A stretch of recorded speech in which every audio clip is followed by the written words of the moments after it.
long in the tooth, yet still hard as iron. It was said Cadsuane had had more warders over the years than most sisters had shoes. After the Aiel retreated from Tarvalin, she retired once more, but some said, more than half seriously, that Cadsuane would never die so long as even a spark of adventure remained in the world. And that is the sort of nonsense that novices babble, Marana reminded herself firmly. Even we die eventually. Yet Cadsuane was still Cadsuane, and if she was not one of those sisters who had Hey, appeared in the Nick sky Flash, how after you Althor doing? was taken, the sun would not I'll set be tonight. on in just a minute. Well, Marana moved her arms to adjust I'm her already shawl on, and but I'll realized be she was on hanging on a peg in camera her here in room. just a minute. I'm just Ridiculous. throwing She a needed no grub real quick. reminders of who she was. If only it had been someone other than Cadsuane. A pair of wise ones standing in the mouth of a crossing corridor watched them pass, cold, pale eyes in stony faces beneath their dark headscarves. Idara and Lane. Both could channel, and quite strongly. They might have risen high had they gone to the tower as girls. Cadsuane went by without seeming to notice the Wilders' disapprobation. Anura did, frowning and muttering, slender braids swaying as she shook her head. Marana kept her own eyes on the floor tiles. Undoubtedly it would fall to her now, explaining to Cadsuane the compromise that had been worked out with the wise ones last night, before she and the others were brought to the palace. Anura did not know; she was no part of it, and Marana had small hope that Raphella or Varen would appear, or anyone else she might somehow foist the duty onto. It was a compromise in a way, and perhaps the best that could be expected under the circumstances, yet she strongly questioned whether Cadsuane would see it so. She wished she did not have to be the one to convince her. Better to pour tea for those cursed men for a month. She wished she had not been so free with her tongue with young Althor. Knowing why he had made her serve tea was no balm for being sealed off from every advantage she might have gained from it. She would rather think she had been caught in some Taviran swirling of the pattern than believe that a young man's eyes, like polished blue-gray gems, had set her babbling from pure fright. But either way, she had handed all the advantage to him on a tray. She wished wishing was for children. She had negotiated countless treaties, many of which had actually accomplished what was intended. She had ended 3 wars and stopped 24 more before they began, faced kings and queens and generals and made them see reason. Even so, she found herself promising that she would not utter one word of complaint, no matter how often that man made her play the maidservant, if only Sionid would pop around the next corner, or Masuri, or Phaeldrin, or anyone at all. Light! If only she could blink her eyes and find that everything since leaving Salidar had been a bad dream. Surprisingly, Cadsuane led them straight to the small room that Bera and Kiruna shared, deep in the bowels of the palace, where the servants lived. A tight window, set high in the wall, yet level with the paving stones of a courtyard outside, let in a little stream of light, but the room seemed murky. Cloaks and saddlebags and a few dresses hung from pegs in the cracked, yellowing plaster walls. Gouges marred the bare wooden floor, though some effort had been made to smooth them. A tiny, battered round table stood in one corner, and an equally beaten washstand in another, with a chipped basin and pitcher. Marana eyed the small bed. It did not look that much narrower than the one she was forced to share with Sionid and Masuri, 2 doors farther down. That room was larger by perhaps a pace each way, but not meant for 3. Koiran and the others, still held in the Aiel tents, probably were much more comfortable as prisoners. Neither Bera nor Kiruna was present, but Daigian was, a plump, pale woman who wore a thin silver chain in her long black hair, with a round moonstone dangling in the middle of her forehead. Her dark Kyrianan dress bore 4 thin stripes of color across the bodice, and she had added slashes in the skirts, white for her Aja. A younger daughter of one of the lesser houses, she had always minded Marana of a pouter pigeon. When Cadsuane entered, Daigian rose on her toes expectantly. There was only one chair in the room, little more than a stool with an excuse of a back. Cadsuane took that and sighed. Tea, please. 2 sips of what that boy poured, and I could have used my tongue to sole a shoe. The glow of Saidar immediately surrounded Daigyan, though faintly, and a dented tin teapot rose from the table, flows of fire heating the water as she opened a small brass-bound tea chest.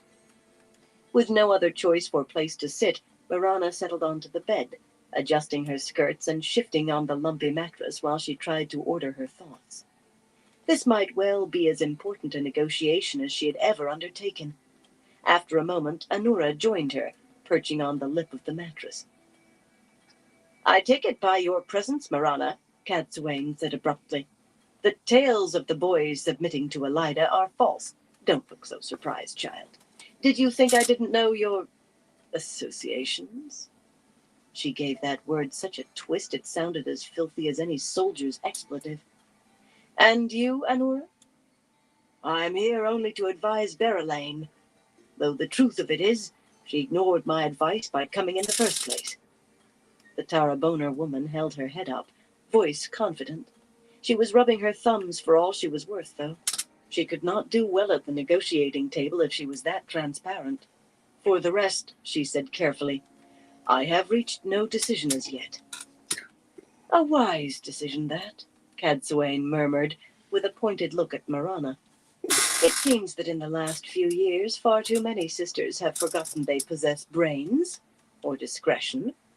There was a time when Aes Sedai reached their decisions after calm deliberation, with the good of the tower always in the front of their thoughts. Just remember what the Sanche girl got from meddling with Althor, Anura. Walk too near a forge fire and you can be burned badly." Marana lifted her chin, working her neck to ease its tightness. Realizing what she was doing, she made herself stop. The woman did not stand that far above her. Not really. Just higher than any other sister. "If I may ask," too diffident, but worse to stop and start over, "what are your intentions, Cadsuane?" She struggled to maintain dignity.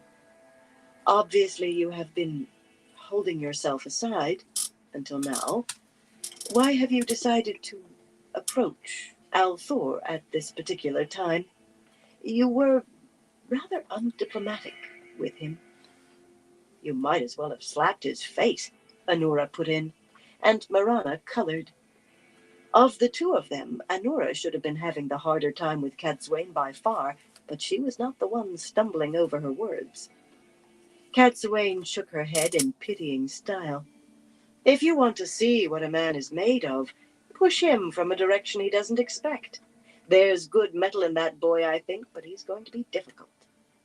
Steepling her fingers, she peered across them at the wall, musing to herself. "He has a rage in him fit to burn the world, and he holds it by a hair. Push him too far off balance? Faugh! Althor's not so hard yet as Logain Ablar or Mazrim Taim, but 100 times as difficult, I fear." Hearing those 3 names together clove Marana's tongue to the roof of her mouth. "You have seen Logain and Taim both?" a staring Anura said. "Taim, he is following Althor, so I hear." Marana managed to swallow a relieved sigh. Tales of Dumai's wells had not had time to spread yet. They would, though. "I do have ears to catch rumors too, Anura," Cadsuane said acerbically, "though I could wish I didn't for what I hear of that pair. All my work thrown away to be done over. Others as well, but I did my share. And then there are these black coats, these Ashaman." Taking a cup from Daigyan, she smiled warmly and murmured thanks. The round-cheeked wight seemed ready to curtsy, though all she did was retreat to a corner and fold her hands. She had been longer a novice and accepted than anyone in living memory, barely allowed to remain in the tower, gaining the ring by a fingernail and the shawl by an eyelash. Daigyan was always self-effacing around other sisters. Breathing the steam from her teacup, Cadsuane went on, suddenly chatting pleasantly. "It was Logain, practically on my doorstep, that lured me away from my roses. Faugh! A scuffle at a sheep fair could have lured me from those light-cursed plants. What's the point if you use the power, but do it without it? You grow 10,000 thorns for every faugh. I actually considered taking the oath as a hunter, if the Council of Nine would allow it. Well, it was a nice few months chasing down Loghain, but once he was taken, escorting him to Tar Valon appealed as much as the roses. I wandered a bit to see what I could find, perhaps a new warder, though it's a bit late for that in any fairness to the man, I suppose. Then I heard of Taim, and I was off to Saldaea as fast as I could ride. There's nothing for a bit of excitement like a man who can channel. Abruptly her voice hardened, and her gaze. Were either of you involved in that vileness right after the Aiel War? Despite herself, Marana gave a confused start. The other woman's eyes spoke of the block and the headsman's axe. What vileness? I don't know what you were talking about. That accusing glare hit Anura so hard she almost fell off the bed. The Aiel War? She gasped, steadying herself. The years after I spent trying to make the so-called Grand Coalition more than a name. Marana looked at Anura with interest. A good many of the Grey Aja had scurried from capital to capital after the war in a futile effort to hold together the alliance that had formed against the Aiel, but she had never known Anura was one of them. She could not be that bad a negotiator if she was. So did I, she said. Dignity. Since setting out after Althor from Camelin, she had not retained much of that. The few scraps remaining were too precious to lose. She made her voice calm and firm. What vileness do you mean, Cadsuane? The gray-haired woman simply waved the question away as though she had spoken the word. For a moment, Marana wondered if Cadsuane might be wandering. She had never heard of it happening to a sister, but most Aes Sedai did go into retreat at the close of their lives, far from the stratagems and turbulence that none but sisters ever knew. Far from everyone, often as not. Who could say what befell them before the end? Rather than the clear, steady gaze regarding her over that teacup quickly disabused her of any such notion. Anyway, 20-year-old vileness, whatever it had been, did not hold a candle to what the world confronted now. And Cadsuane still had not answered her original question. What did she intend? And why now? 1 second. Before Marana could ask again, the door opened and Bera and Kiruna were herded in by Coriel Hovian, a boyishly slim yellow with thick black eyebrows and a mass of raven hair that gave her something of a wild appearance, no matter how neatly she dressed. And she always dressed for a country dance, with masses of embroidery on her sleeves and bodice and up the sides of her skirts. There was barely room to move with so many people in this confined space. Coriel never failed to seem amused, whatever happened, but now she wore a wide smile somewhere between disbelief and outright laughter. Kiruna's eyes flashed in a face of frozen arrogance, while Bera fumed, mouth tight and forehead creased, until they saw Cadsuane. Marana supposed that for them, it must be as if she had found herself face to face with Alyn Daifella, or Sevlana Maso, or even Mabriam and Sherid. Their eyes bulged. Kiruna's jaw dropped. I thought you were dead, Bera breathed. Cadsuane sniffed irritably. I'm growing tired of hearing that. The next imbecile I hear it from is going to yelp for a week. Anura began studying the toes of her slippers. You'll never guess where I found these two, Coriel said in her lilting Murandian accent. She tapped the side of her upturned nose, the way she did when about to tell a joke, or what she saw as one. Spots of color appeared in Bera's cheeks, and larger in Kiruna's. Bera there was sitting meek as a mouse under the eyes of half a dozen of those Aiel wilders, who told me bold as you please that she couldn't come with me until Sorelia. Oh, now that woman's a harridan to give you nightmares, she is. I couldn't have Bera until Sorelia was done with her private chat with the other apprentice, our darling Kiruna. It was no longer a matter of spots. Kiruna and Bera reddened to their hair, refusing to meet anyone's eye. Even Daigyan stared at them. Relief surged through Marana in wonderful waves. She would not have to be the one to explain how the Wise Ones had interpreted Althor's orders that the sisters were to obey them. They were not really apprentices. There were no lessons involved, of course. What could a great lot of wilders, savages at that, teach Aes Sedai? It was just that the Wise Ones liked to know where everyone fit. Just. Bera or Kiruna could tell how Althor had laughed, and said it made no difference to him and he expected them to be obedient pupils. No one was having an easy time bending her neck, least of all Kiruna. Yet Cadsuane did not demand explanations. I expected a dog's dinner, she said dryly, but not Top a that on bucket my from bowl. the mitten. Let me see if I have the straight of it. You children who stand in rebellion against a lawfully raised Amerlin have now somehow associated yourselves with the Althor boy. And if you are taking orders from these Aiel women, I assume you take his as well. Her grunt was disgusted enough for a mouthful of rotten plums. Shaking her head, she peered into her teacup, then fixed the pair again. Well, what's one treason more or less? The Hall can put you on your knees from here to Tarmangaiden for penance, but they can only take your heads once. What of the rest, out in the Aiel camp? All Elidas, I suppose. Have they also apprenticed themselves? None of us have been allowed as close as the first row of tents. These Aiel seem to have no love of Aes Sedai. I do not know, Cadsuane, Kiruna answered, so red-faced she appeared about to catch fire. We have been kept apart. Mirana's eyes widened. She had never before heard Kiruna say. Bera, on the other hand, drew a deep breath. She already stood straight, yet she seemed to straighten herself for an unpleasant task. Elida is not, she began heatedly. Elida is overambitious, as near as I can make out, Cadsuane broke in, leaning forward so abruptly that Mirana and Anura both started back on the bed, though she was not looking at them. And she may be a catastrophe simmering, but she is still the Amerlin seat raised by the hall of the tower in full accordance with the laws of the tower. If Elida is a real Amerlin, why have you not obeyed her orders? All that betrayed Bera's lack of composure was the stillness of her hands on her skirt. Do a real quick Only dab. a marked effort to keep from clutching or smoothing could hold them so motionless. So, one of you has a little backbone. Cadsuane laughed softly, but her eyes did not look mirthful at all. Leaning back, she sipped her tea. Now sit down. I have a great many more questions.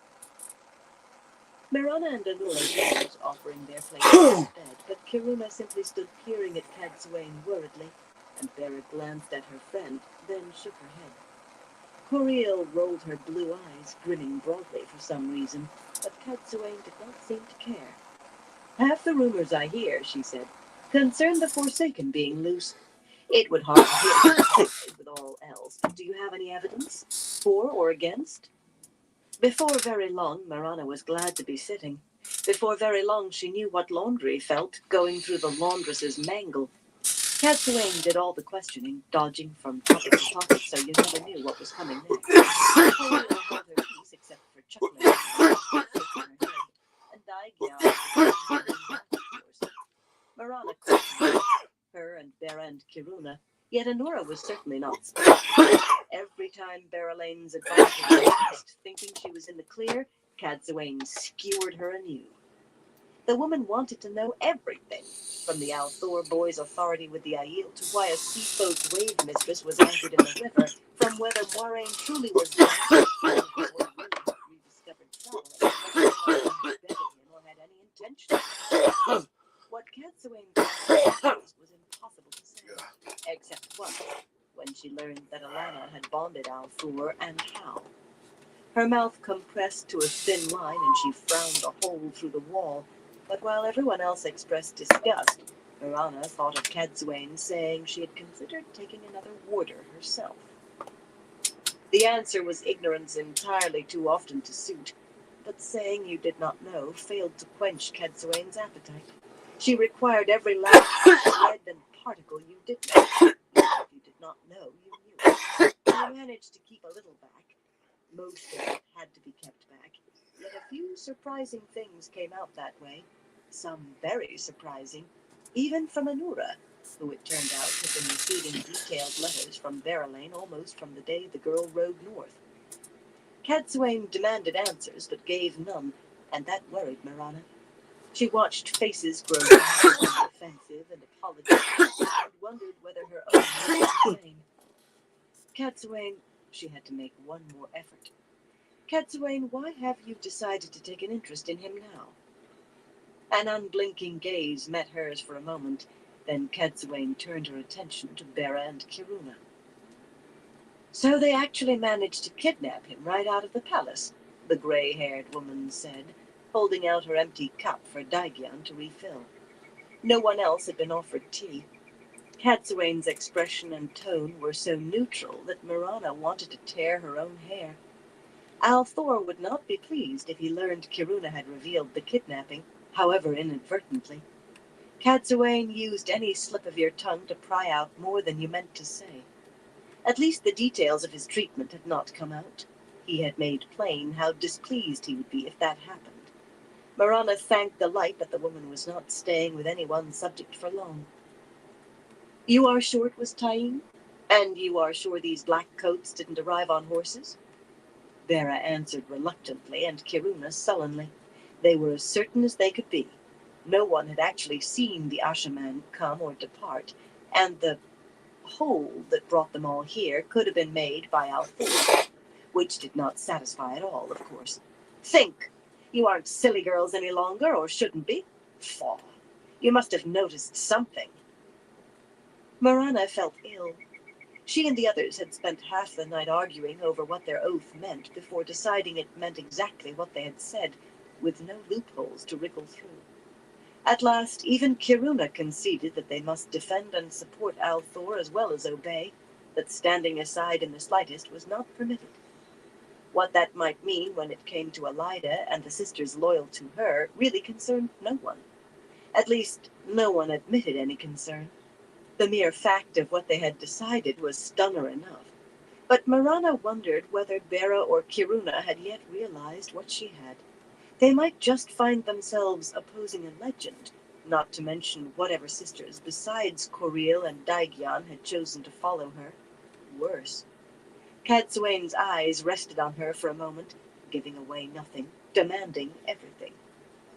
Worse, Marana was sure that Cadsuane knew that very well. Hurrying along the palace corridors, Min ignored greetings from half a dozen maidens she knew, just trotted right by without a word in return, never considering that she was being rude. Trotting was not easy in heeled boots, a fool things women did for men.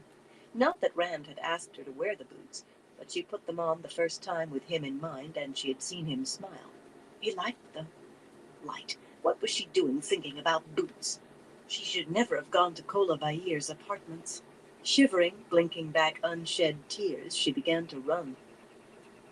As usual, a number of maidens were squatting on their heels beside the tall doors worked with gilded rising suns.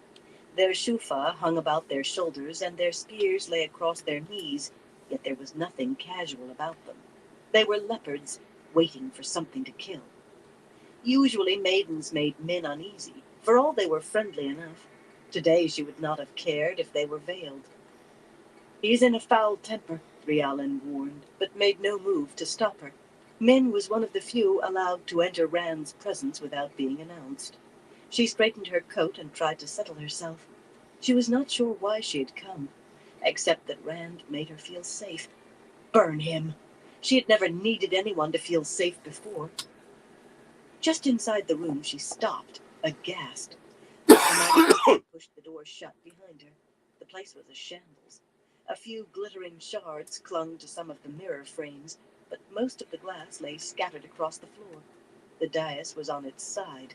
The throne that had stood atop it just gilded flinders where it had been smashed against a wall. One of the stand lamps, heavy iron beneath the gilt, had been twisted into a hoop. Rand sat in one of the smaller chairs in his shirt sleeves, arms dangling and head back, staring at the ceiling. Staring at nothing. Images danced about him and colored auras flickered and flared. He was like Aes Sedai in that. She had no need of illuminators when Rand or an Aes Sedai was in sight. He did not move as she walked farther into the room. He did not seem aware of her at all. Shattered bits of mirror crunched beneath her boots. A foul temper indeed. Even so, she felt no fear. Not of him. She could not begin to imagine Rand harming her. For him, she felt enough to nearly purge the memory of Kola Vair's apartments from her head. She had long since reconciled herself to being hopelessly in love. Nothing else mattered. Not that he was an unsophisticated countryman, younger than she, not who or what he was, not that he was doomed to go mad and die if he was not killed first. I don't even mind having to share him, she thought, and knew how tightly she was caught if she could lie to herself. That she had forced herself to accept. Elaine had a part of him, a claim on him, and so did this Avienda woman she had yet to meet. What could not be mended must be lived with, so her Aunt Jan always said, especially when your brains had gone soft. Light. She'd always prided herself on keeping her wits. She stopped beside one of the chairs, where the dragon's scepter had driven into the thick wooden back so hard that the point stood out nearly a hand behind. In love with a man who did not know, who would send her away should he ever become aware. A man she was sure was in love with her, and with Elaine, and this Avienda too. That she rushed by. What could not be mended? He was in love with her and refused to admit it. Did he think that just because Mad Lou's Theron Telamon had killed the woman he loved, he was fated to as well? I'm glad you came, he said suddenly, still staring at the ceiling. I've been sitting here alone. Alone. He gave a bitter bark of a laugh. Herod Fell is dead. No, she whispered. Not that sweet little old man? Her eyes stung. He was torn apart. Rand's voice was so tired, so empty. Idrian fainted when she found him. She lay in a stupor half the night and was nearly incoherent when finally roused. One of the other women at the school gave her something to make her sleep. She was embarrassed about that.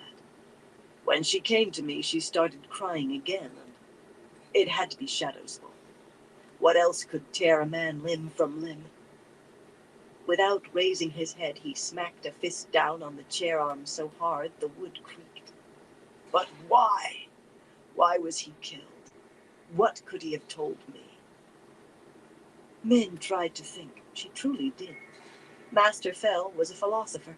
He and Rand discussed everything from the meaning of parts of the prophecies of the dragon to the nature of the hole into the Dark One's prison. He let her borrow books, fascinating books, especially where she had to work to puzzle out what it was they said. He had been a philosopher. He would never lend her a book again. Such a gentle old man, wrapped up in a world of thought and startled when he noticed anything outside it. She treasured a note he had written to Rand.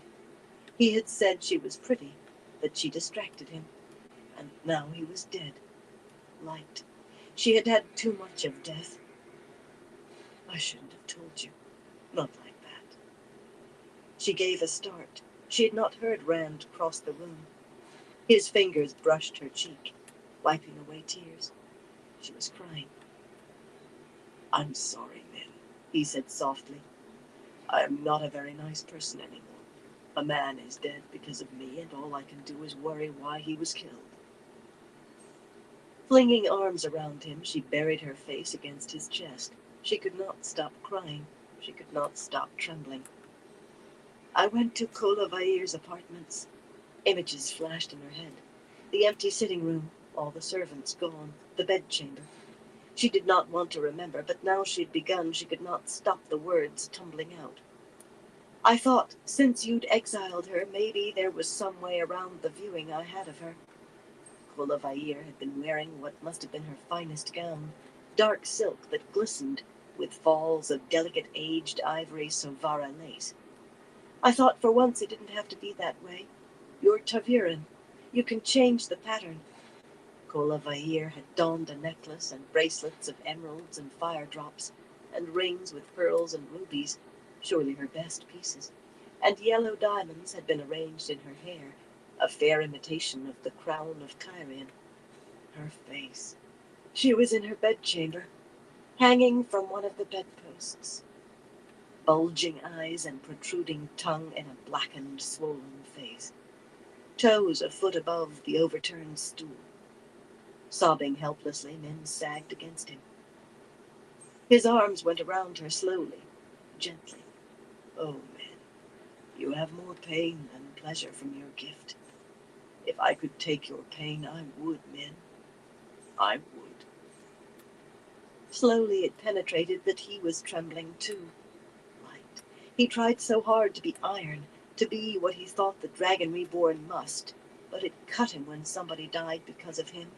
Colavaier probably no less than fell.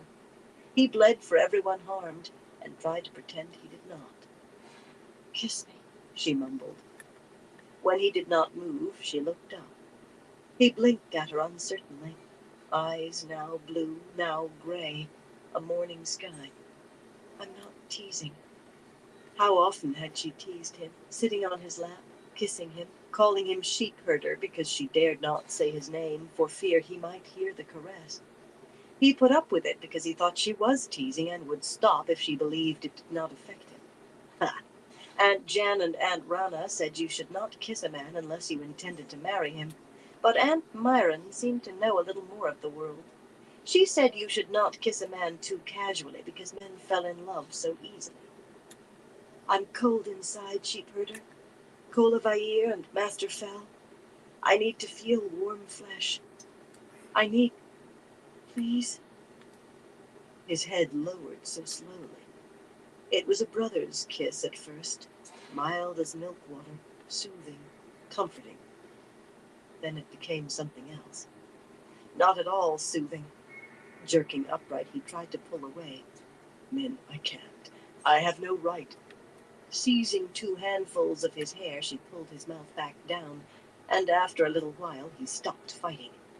She was not certain whether her hands began tearing at the laces of his shirt first or his at hers, but of one thing she was absolutely sure.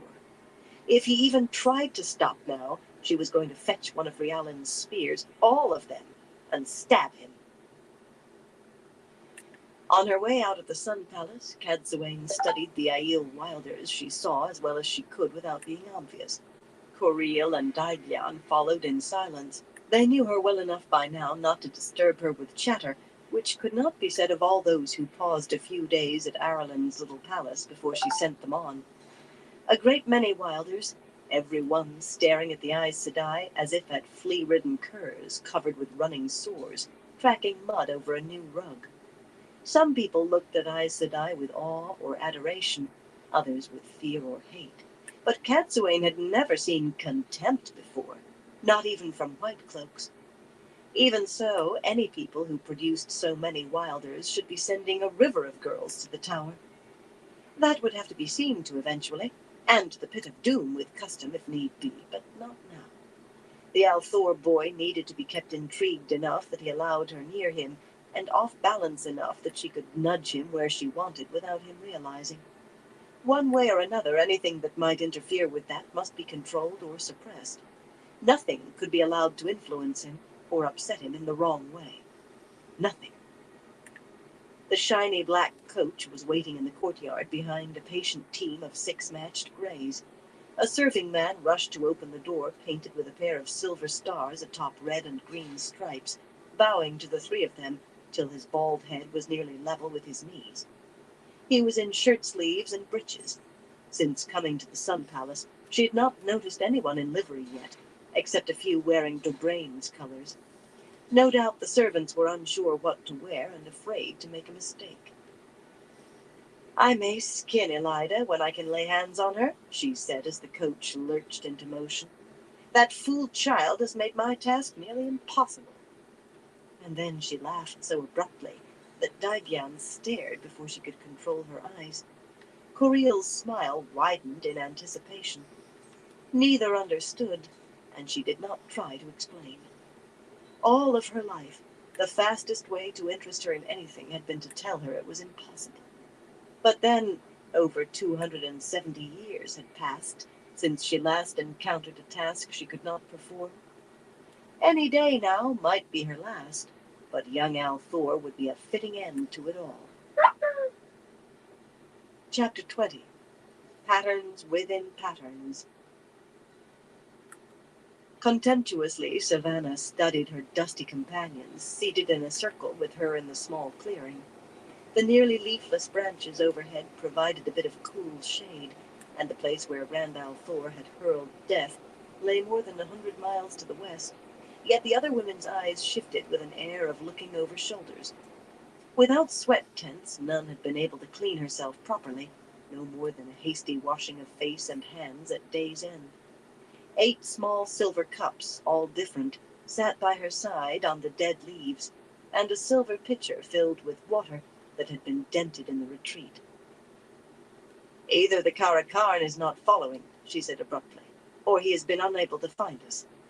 Either contents me. Some of them actually jumped.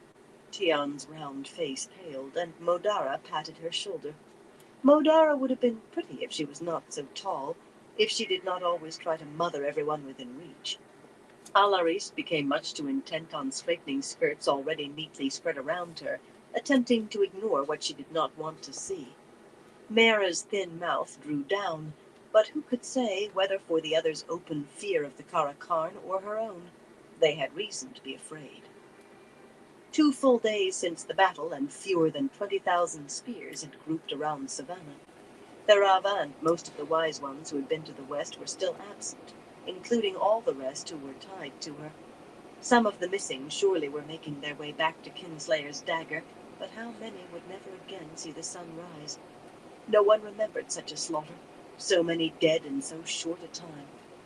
Even the Algai Siswai were not truly ready to dance the spears again so soon. Reason to be afraid, yet none for showing it. Hey, Bessie, how you doing, bro? On your face like a Wetlander, open and naked for all to see. Let's do a dab while you're here. Riala at least seemed to realize that much. If we are to do this thing, let us do it, she muttered, stiff with embarrassment. She was one who had playing Savannah took the small Diablo gray 2 cube from her pouch and placed it atop the brown leaves in the middle of the circle. Somarin put her hands on her knees, leaning over to examine it until she appeared in danger of falling out of her blouse. Her nose nearly touched the cube. 1 second. Intricate patterns covered every side, and close up you could see smaller patterns within the larger, and still smaller inside those, and a hint of what seemed smaller. How they could have been made, the tiniest, so fine, so precise, Savannah had no idea. Once she had thought the cube stone, but she was no longer certain. Yeah, let's do a dab because smoke a bowl too because I just threw up a glob of some of that on top of that bowl. The smallest flow possible of fire must be touched lightly there, on what looks like a twisted crescent moon, she told them, and another there on the top, on that mark like a lightning bolt. Somarin straightened very quickly. What will happen then? Alaris asked, combing her hair with her fingers. It seemed an absent-minded gesture, but she always found ways to remind everyone that her hair was black instead of common yellow or red. Savannah smiled. She enjoyed knowing what they did not. I will use it to summon the Wetlander who gave it to me. That much you told us already, Riala said in a sour voice, and Tian bluntly asked, how will it summon him? She might fear Randall Thor, but not a great deal else.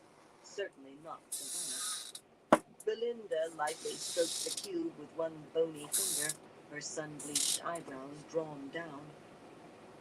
Maintaining a smooth face, Savannah irritably prevented her hands from fingering a necklace or adjusting her shawl. I have told you all you need to know. Considerably more than they needed in her opinion, but it had been necessary.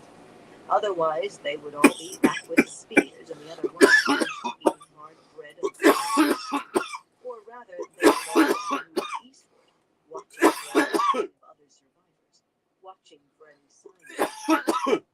With a late start, they might still cover 50 miles before halting. Words will not skin the boar, much less kill it. If you have decided to creep back to the mountains and spend your lives running and hiding, then go. If not, then do what you must, and I will do my part. Riala's blue eyes stared flat defiance, and Tian's gray. Even Modara looked doubtful. She and someone Savannah waited,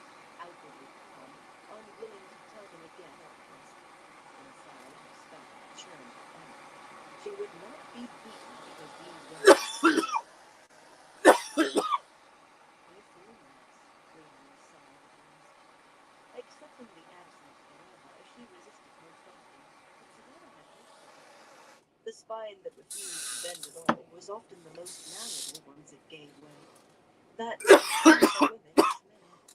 Realizers turned their eyes to the cube, some friendly. Savannah saw nothing, of course.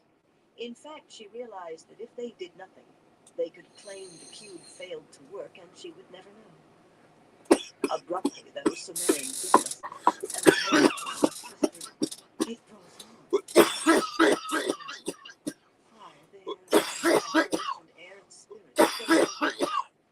Not always," Belinda said. "They could be filled in many ways, I think. And there are places twist around something that is not there." Her forehead furrowed. It must be drawing the male part as well. Several drew back a little, shifting shawls, brushing skirts as though to rub away dirt. Savannah was almost angry. How could they be such cowards? How could they not show? Finally, Modara said, "I wonder what would happen if we touched it with fire elsewhere. Power the call box too much or in the wrong way, and it may melt," a man's voice said out of the air. It could even The voice cut off as the other women surged to their feet, peering in among the trees. Alaris and Modara went so far as to draw their belt knives, though they had no need of steel when they had the one power. Nothing moved among the sun-streaked shadows, not so much as a bird. Savannah did not stir. She had believed perhaps a little of what the Wetlander had told her, not including this in truth, but she recognized Kadar's voice. Wetlanders always had more names, but that was all he had given. A man of many secrets, she suspected. "Take your places again," she ordered, "and put the flows back where they were. How can I summon him if you fear words?" Riala swung around, mouth gaping and eyes incredulous. Undoubtedly wondering how she knew they had stopped channeling, the woman was not thinking clearly. Slowly, uneasily, they settled in the circle again. Riala donned a flatter face than anyone else. "You're back," Kadar's voice said from the air. "Do you have Althor?" Something in his tone warned her. He could not know, but he did. She abandoned all she had prepared to say. "No, Kadar, but we still must talk. I will meet you in 10 days where we first met." She could reach that valley in Kinslayer's dagger sooner, but she needed time to prepare. How did he know? "Well that you told the truth, girl," Kadar murmured dryly. "You will learn I do not like being lied to. Maintain the wayline for location, and I will come to you." Savannah stared at the cube in shock. "Girl? What did you say?" she demanded. Girl? She could not believe her ears. Riala very pointedly did not look at her, and Mayara's mouth twisted in a smile, awkward because so seldom used. Kadar's sigh filled the clearing. "Tell your wise one to continue doing exactly what she is doing. Nothing else, and I will come to you." The forced patience in his tone scraped like a griststone. When she had what she wanted from the Wetlander, she would dress in Guy Shane white. No, in black. "What do you mean you will come, Kadar?" Silence answered. "Kadar, where are you?" Silence. "Kadar?" The others exchanged uneasy glances. "Is he mad?" Tian said. Alaris must be, and Belinda angrily demanded to know how long they were to continue this nonsense. "Until I say to stop," Savannah said softly, staring at the key. Let's see if I can get a picture of what I'm doing. Through her chest. If he could do this, then surely he could deliver what he had promised. And maybe... She would not hope too much. Long one. She looked up through the branches that nearly met above the clearing. The sun still had a way to climb to its peak.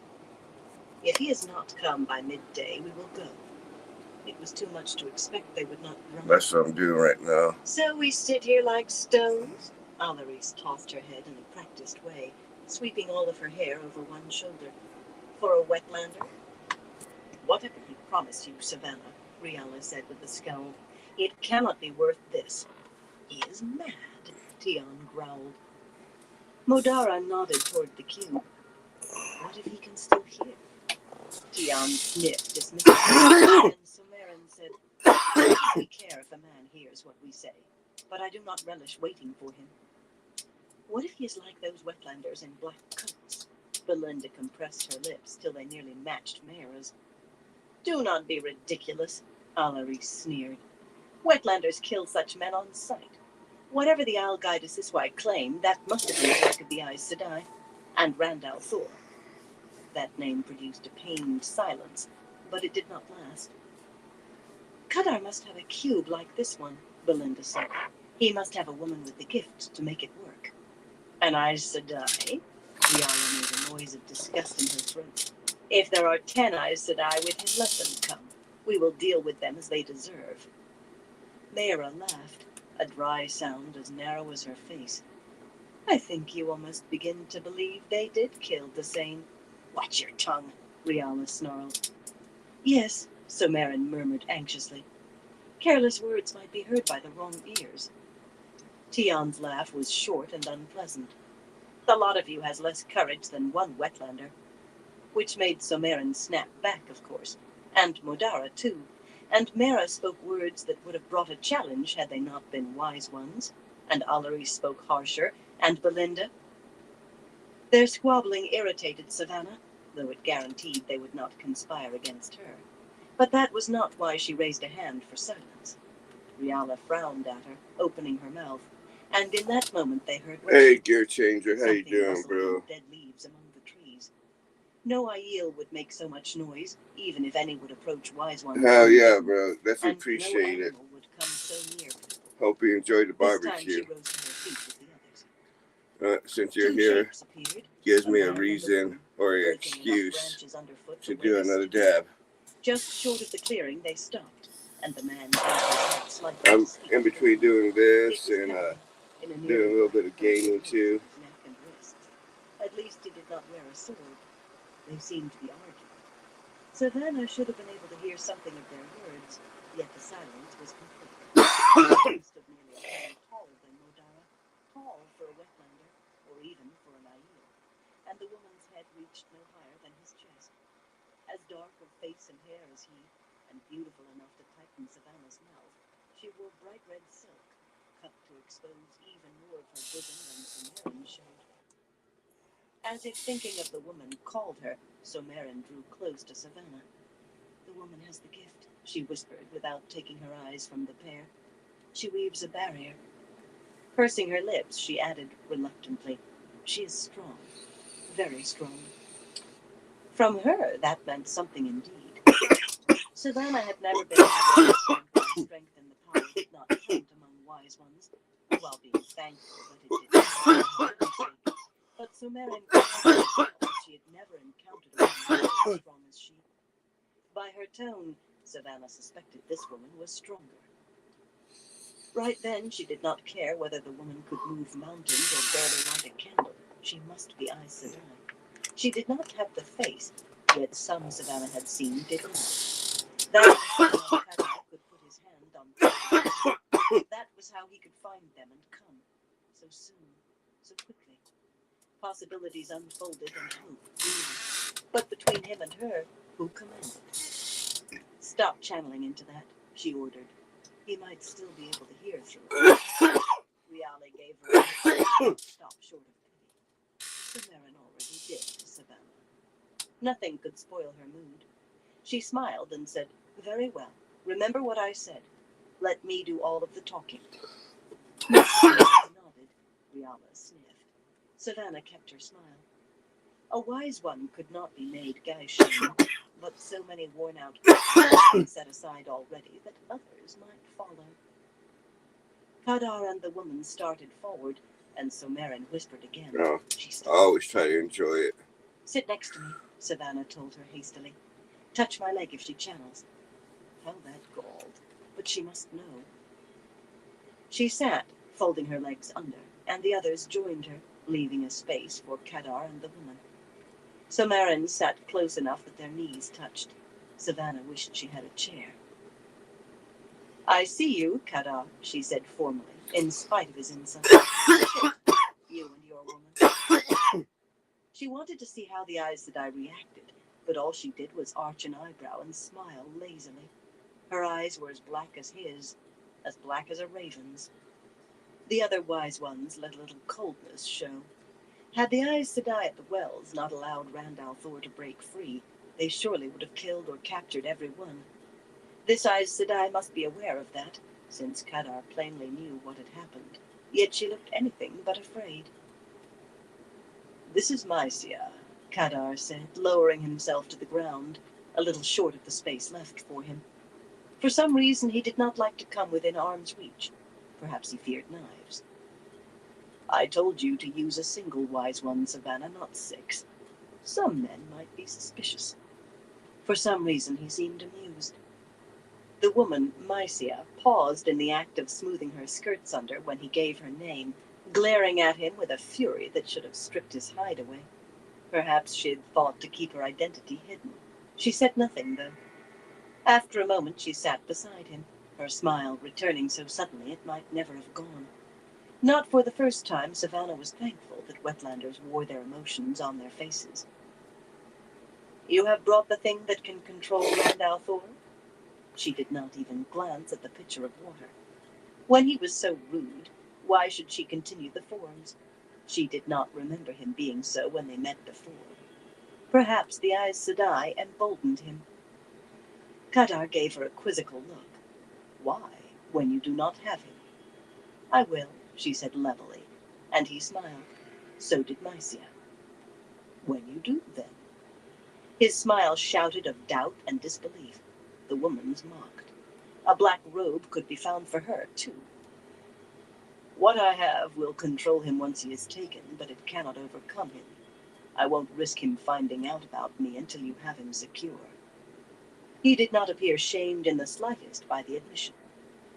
Savannah forced down a stab of disappointment. One hope gone, but others remained. Rhianna and Tion folded their hands and stared straight ahead, beyond the circle, beyond him. He was no longer worth listening to. Of course, they did not know everything. "What of Aes Sedai? Can this thing control them?" Rhianna and Tion stopped peering beyond the trees. Belinda's eyebrows twitched, and Mara actually looked at her. Savannah could have cursed their lack of self-control. Kadar was as blind as all Wetlanders, though. He threw back his head and laughed. "Do you mean to say you missed al'Thor but captured Aes Sedai? You grabbed at the eagle and caught a few larks." "Can you provide the same for Aes Sedai?" She wanted to grind her teeth. Surely he had been properly courteous before. He shrugged.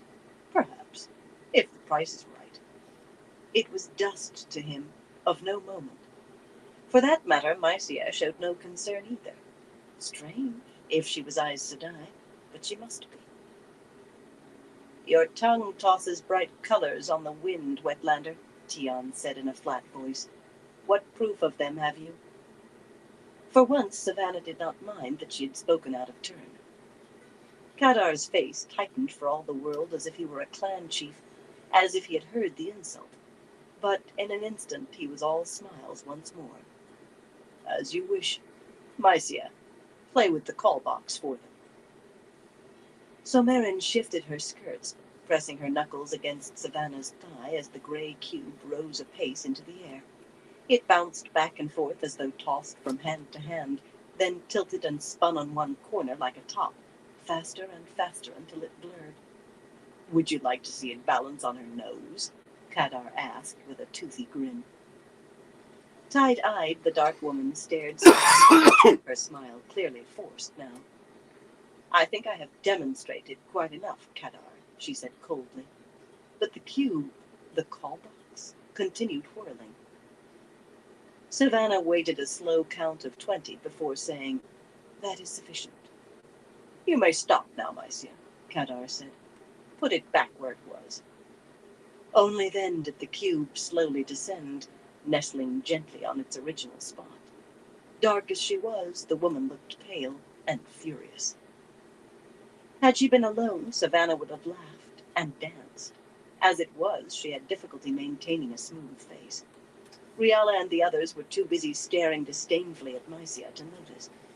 What worked on one woman with the gift would work on another. No need with Someryn and Modara, perhaps, but Rhianna and Thurava.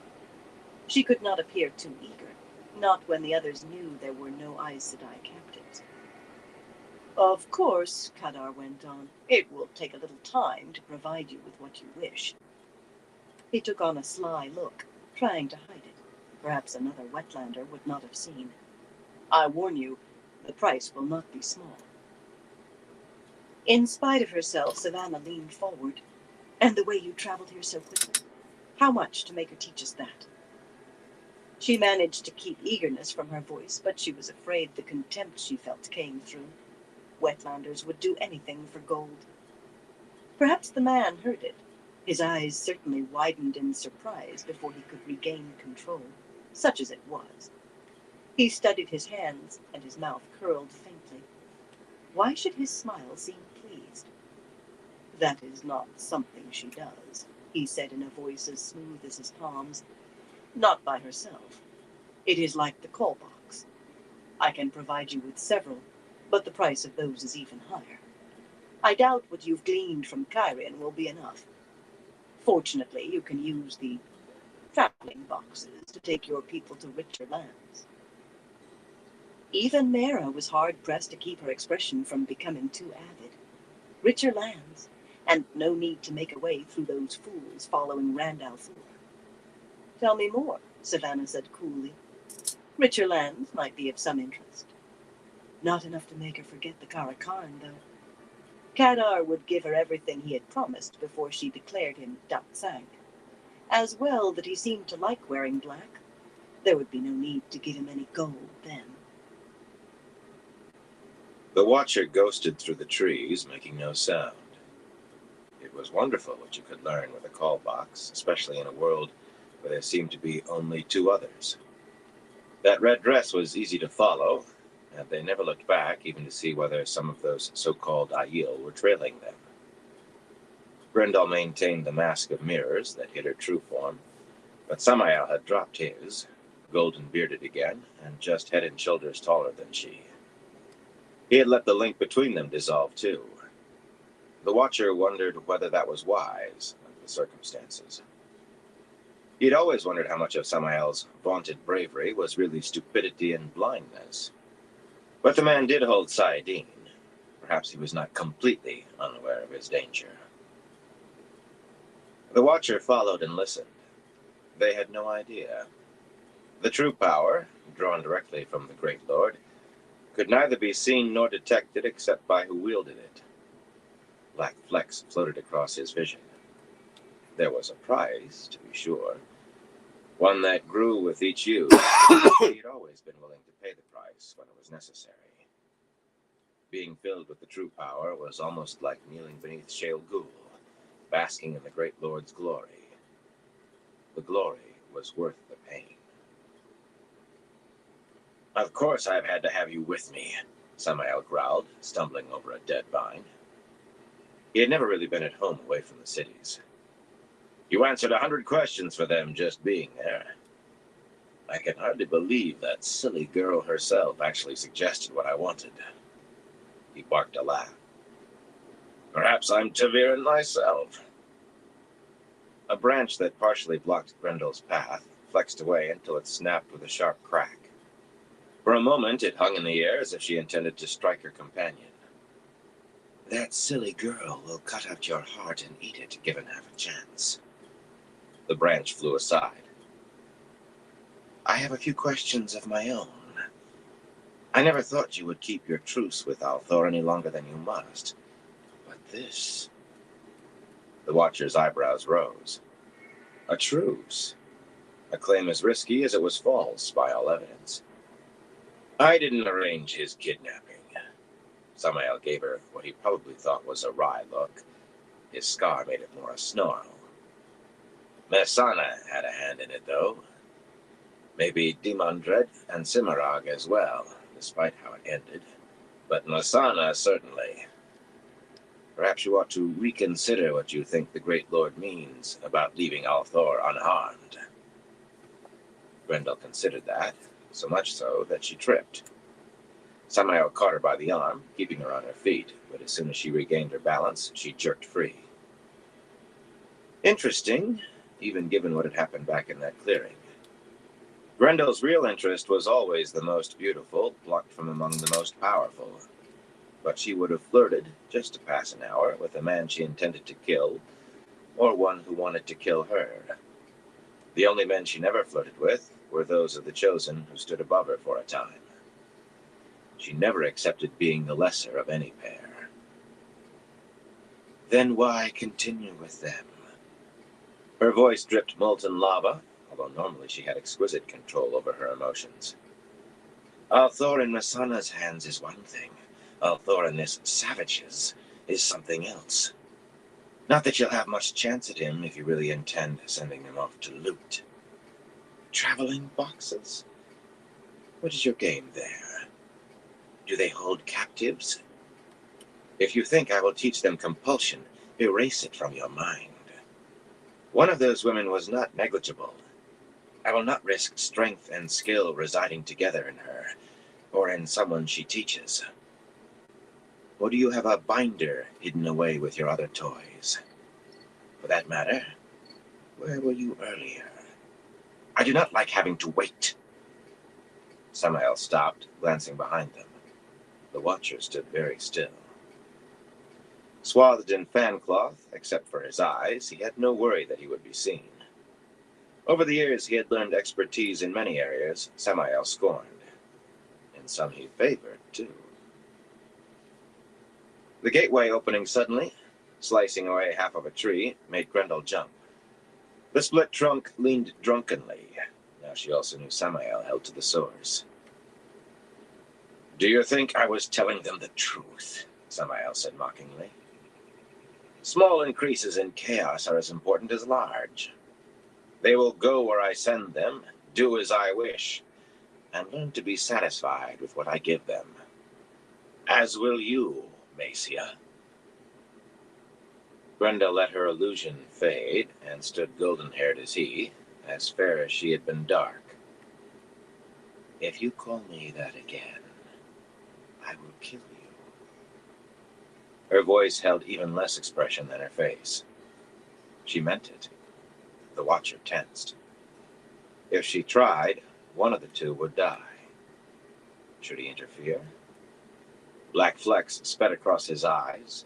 Faster. Faster. Samael met her stare with one just as hard. Remember who will be nameless, Grendel, he said, and stepped through his gateway. For a moment, she stood looking at the opening. A vertical silver slash appeared off to one side, but before her gateway began to align, she let go the weave, slowly, the streak shrinking to a point before winking out. The prickling vanished from the Watcher's skin as she released Sayadar as well. With a fixed face, she followed Samael, and his gateway closed behind her. The Watcher smiled crookedly behind his fan-cloth skulker's mask. Nameless. That explained what had brought Grendel to heel, what had stayed her from killing Samael. Even she would be blinded by that. An even greater risk for Samael than claiming truce with Lews Therin, though. Unless, of course, it was true. The Great Lord delighted in setting his servants one against another to see who was stronger. Only the strongest could stand near his glory. But today's truth need not be tomorrow's. The Watcher had seen truth change 100 times between a single sunrise and sunset. More than once he had changed it himself. He considered going back and killing the 7 women in the clearing. They would die easily. He doubted they knew how to form a true circle. The black flecks filled his eyes, a horizontal blizzard. No. He would let that run its course. For now. To his ears, the world screamed as he used the true power to rip a small hole and step outside the pattern. Samael did not know how truly he spoke. Small increases in chaos could be every bit as important as large. Chapter 21.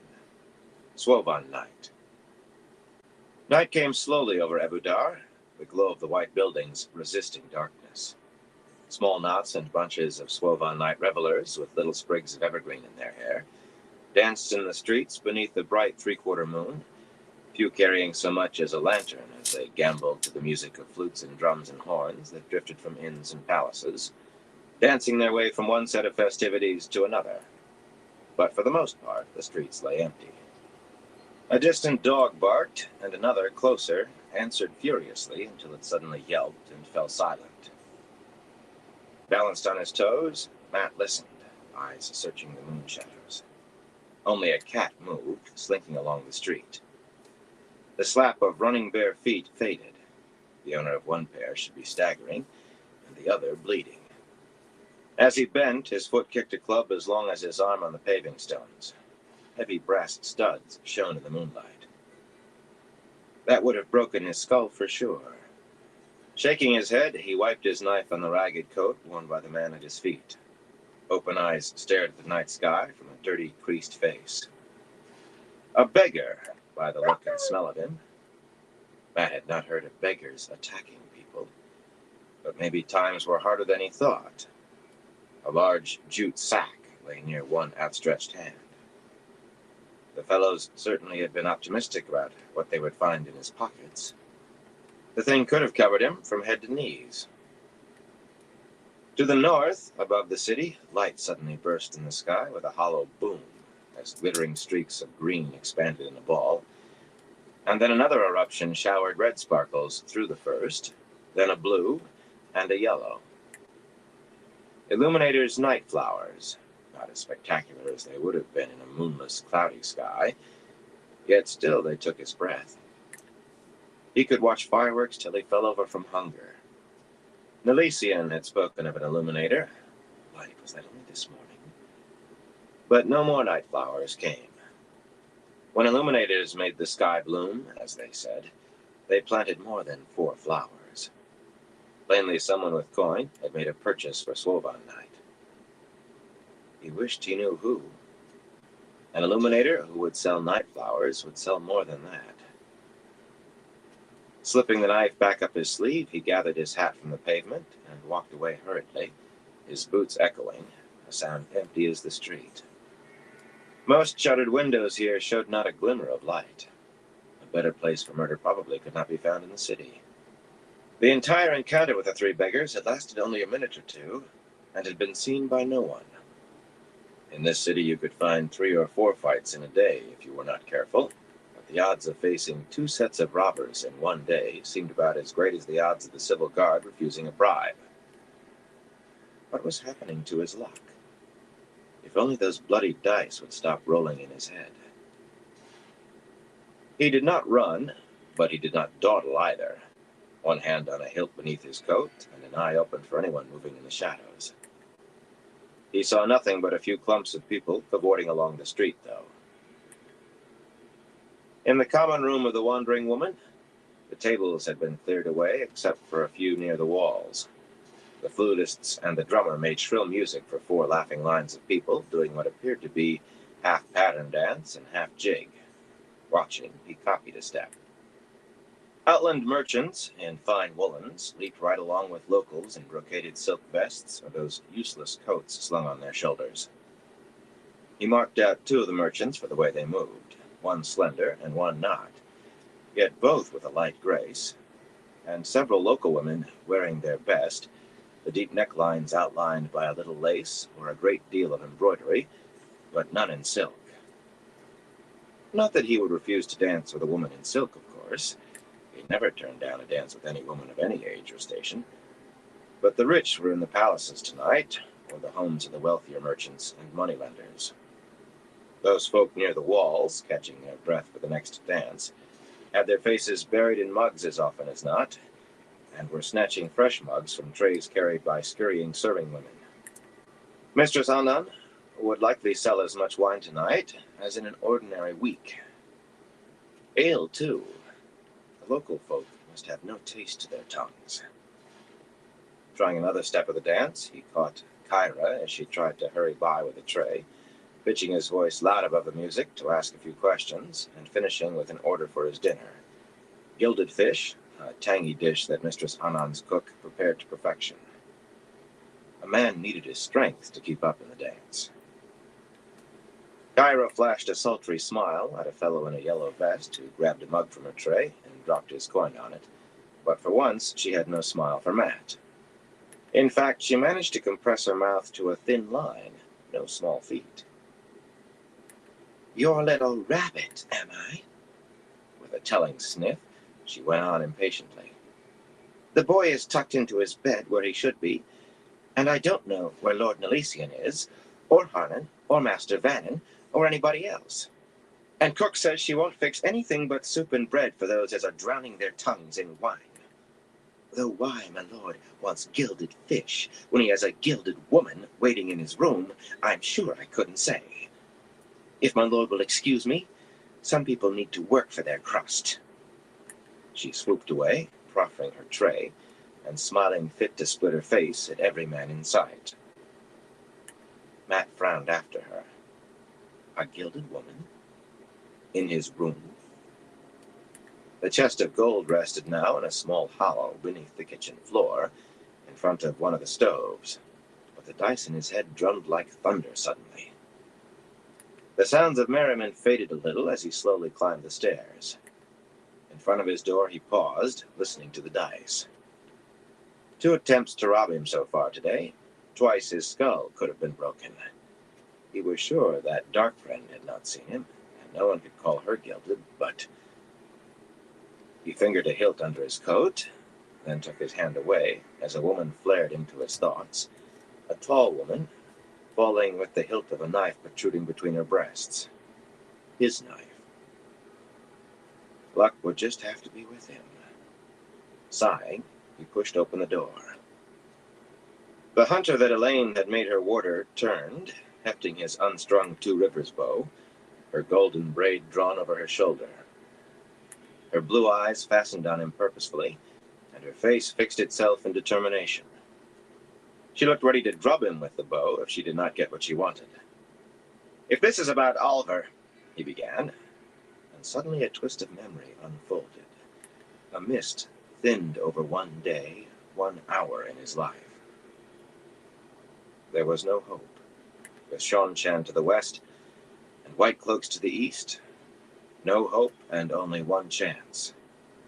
So he raised the curled horn and blew, not really knowing what to expect. The sound came golden as the horn, so sweet he did not know whether to laugh or cry. It echoed, and the earth and heavens seemed to sing. While that one pure note hung in the air, a fog began to rise, appearing from nowhere, thin wisps, thickening, billowing higher, until all was obscured as if clouds covered the land. And down the clouds they rode, as though down a mountainside. The dead heroes of legend, bound to be called back by the Horn of Valir. Arthur Hawkwing himself led, tall and hook-nosed, and behind came the rest, little more than 100. So few. But all those the wheel would spin out again and again to guide the pattern, to make legend and myth. Michael of the Pure Heart, and Siobhan the Hunter behind his black mask. He was said to herald the end of ages, the destruction of what had been, and the birth of what was to be. He and his sister Callian, called the Chooser, who rode red-masked at his side. Amarisu, with the Sword of the Sun glowing in her hands, and Pedric, the golden-tongued peacemaker. And there, carrying the silver bow with which she never missed. He pushed the door shut, trying to lean against it. He felt dizzy, dazed. You are she. Birgitta, for true. Burn my bones to ash, it's impossible. How? How? The woman of legend gave a resigned sigh and propped his bow back in the corner next to his spear.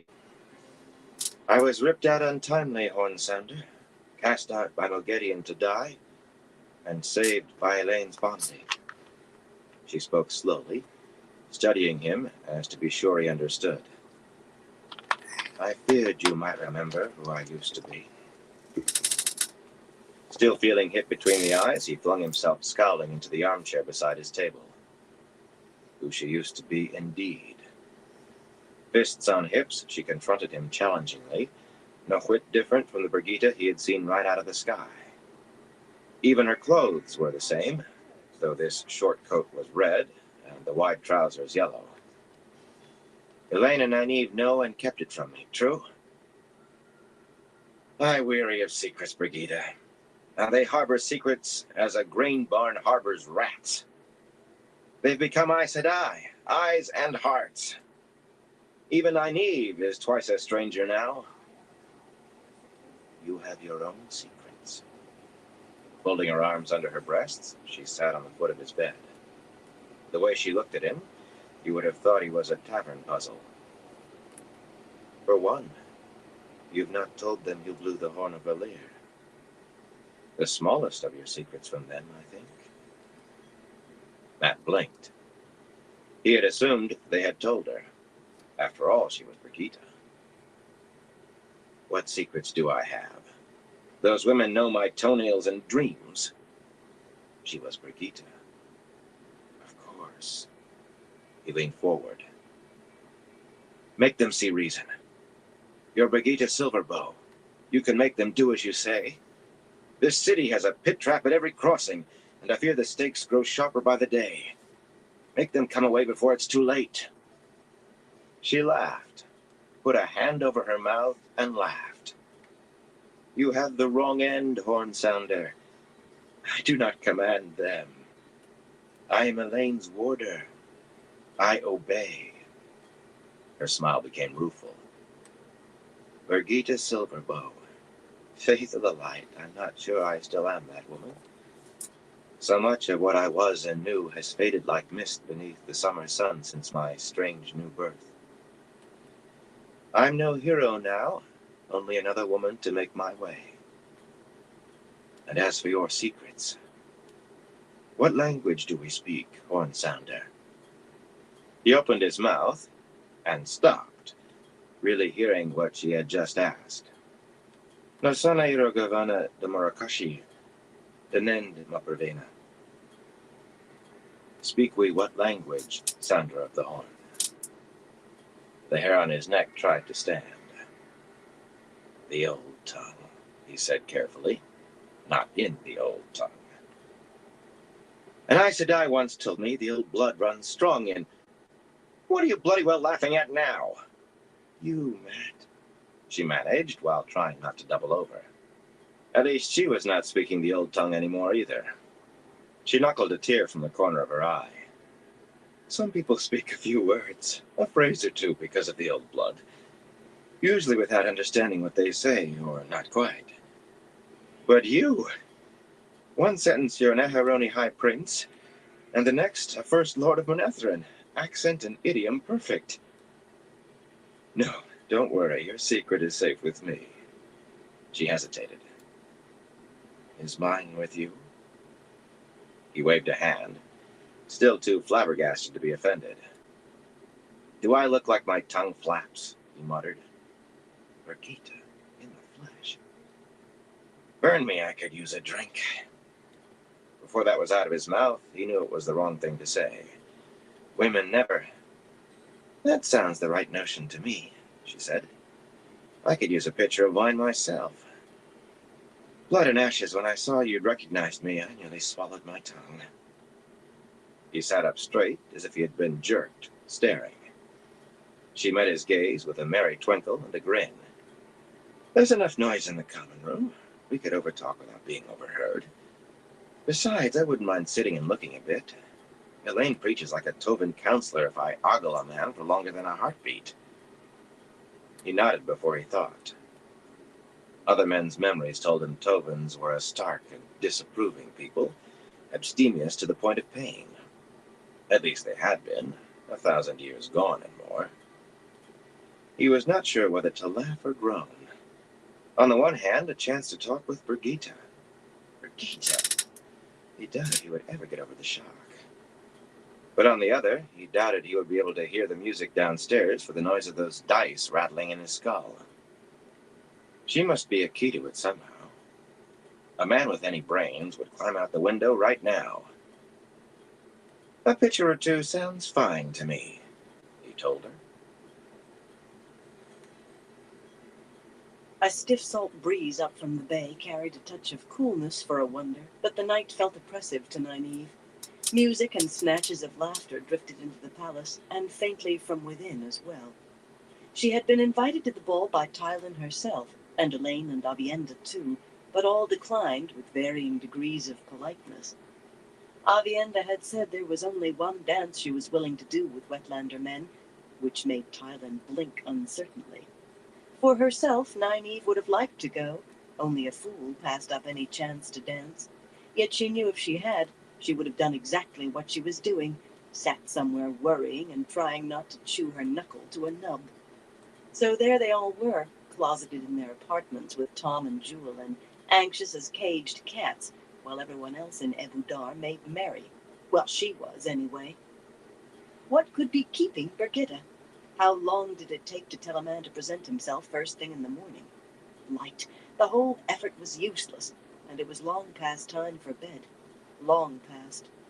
If she could only sleep, she could put away memories of the morning's horrible journeys by boat. Worst of all, her weather sense told her a storm was on the way. Told her the wind should be howling outside, and the rain sheeting down so thick no one could see 10 feet. It had taken her some time to understand about the times she listened to the wind and seemed to hear lies. At least she thought she understood. Another kind of storm was coming, not wind or rain. She had no proof, but she would eat her slippers if Matt Coffin was not part of it somehow. She wanted to sleep for a month, a year, to forget worries until Lan wakened her with a kiss, like the Sun King with Talia, which was ridiculous, of course. That was only a story, and a very improper one at that. And anyway, she was not about to become any man's pet, not even Lan's. She would find him, though, somehow, and bond him hers.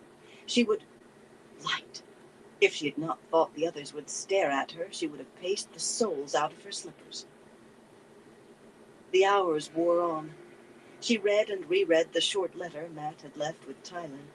Avienda sat quietly beside her high-backed chair, cross-legged on the pale green floor tiles as usual, an ornately gilded leather-bound copy of the Travels of Jane Farstrider open on her knees.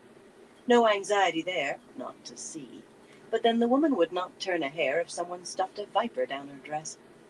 Since returning to the palace, she had donned the intricate silver necklace she wore nearly day and night. Except on the boat trip, she had said she did not want to risk it then. Idly, Nynaeve wondered why she no longer wore her ivory bracelet. There had been an overheard conversation, something about not wearing it until Elaine had its like, which made little sense, and mattered as little as the bracelet, of course. The letter called from her lap. The sitting room stand lamps made reading easy, though Matt's unformed, boyish hand did present difficulties. It was the contents that clenched Nynaeve's middle into knots. There's nothing here but heat and flies, and we can find plenty of those in Camelin. Are you sure you didn't tell him anything? She demanded. Across the room, Julian paused with his hand over the stones board, giving her a look of outraged innocence. How often must I say so? Outraged innocence was one of the things men did best, especially when they were guilty as foxes in the hen yard. Interesting that the carving around the board's rim was of foxes. Tom, seated across the lapis-inlaid table from the thief-catcher, looked as little the gleeman in his finely cut coat of bronze wool as he did the man who had once been Queen Morghase's lover. Gnarled and white-haired, with long mustaches and thick eyebrows, he was frustrated patience from his sharp blue eyes to his boot soles.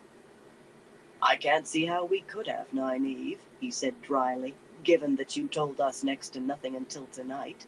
You should have sent Julian and me.